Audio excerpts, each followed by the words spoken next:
প্রশাসনের সহযোগিতায় আমরা যেই আজকে শান্তিপূর্ণ অবরোধ করেছি, আপনারা মনে করবেন না আহলে সুন্নাত ওয়াল জামাত বন্দিরা গাড়ি ভাঙচুর করে না। এই প্রোগ্রাম থেকে আপনাদেরকে আমরা বলতে চাই যে আপনারা যদি এটাকে দুর্বলতা মনে করেন তাহলে ভুল করবেন। অতি শীঘ্রই আমার ভাই ইমাম রইসুদ্দিনের হত্যাকারীদের গ্রেফতার করতে হবে।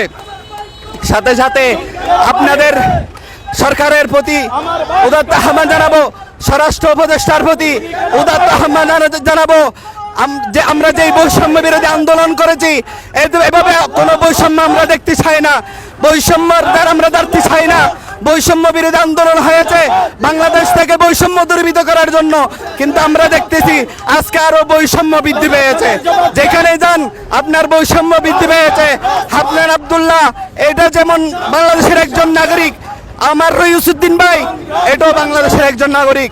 হাসান আব্দুল্লাহ যদি আঘাতপ্রাপ্ত হওয়ার কারণে 1 মিনিটের ভিতরে 1 ঘন্টার ভিতরে 12 জনকে গ্রেফতার করতে পারে, আজকে 8 দিন হয়ে যাওয়ার পরেও আমার ভাই ইমাম রইসুদ্দিনের হত্যাকারীদের গ্রেফতার করা হবে না কেন, এটা বাংলার সুন্নি জনতা জানতে চায়।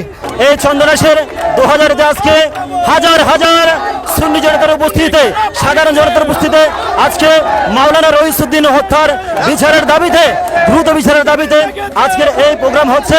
অবরোধ কর্মসূচি সকাল 9টা থেকে আরম্ভ হয়েছে, 12টা পর্যন্ত চলমান রয়েছে এখনো পর্যন্ত। আমরা প্রশাসনকে ধন্যবাদ জানাচ্ছি, প্রশাসন আমাদের সাথে সুন্দর আচরণ করার জন্য চন্দ্রাসবাসীর পক্ষ থেকে অসংখ্য ধন্যবাদ জানাচ্ছি। বিশেষ করে বাংলাদেশ ইসলামী ছাত্র সেনা, যুব সেনা, ইসলামী ফ্রন্ট, আহলে সুন্নাত ওয়াল জামাতের সর্বস্তরের সুন্নি জনতা ছিল।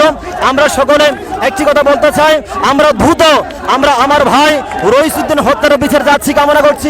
এই কারণে যদি এইভাবে একের পর এক হত্যা চলমান থাকে তাহলে দেশের মধ্যে কখন সুশাসন কায়েম হবে, এই দেশের মধ্যে শান্তি হবে না।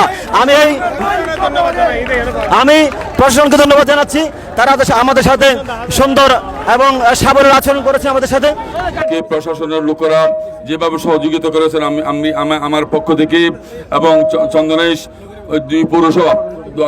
পৌরসভা, চন্দনেশ উপজেলা সহ 2000 পৌরসভার পক্ষ থেকে আমরা প্রশাসনকে ধন্যবাদ জানিয়ে আমি সবাইকে শুকরিয়া জ্ঞাপন করে সবাইকে মোবারকবাদ জানিয়ে আমাদের আজকের এই প্রোগ্রাম এখানে শেষ করছি। আসসালামু আলাইকুম ওয়া রাহমাতুল্লাহি ওয়া বারাকাতুহু।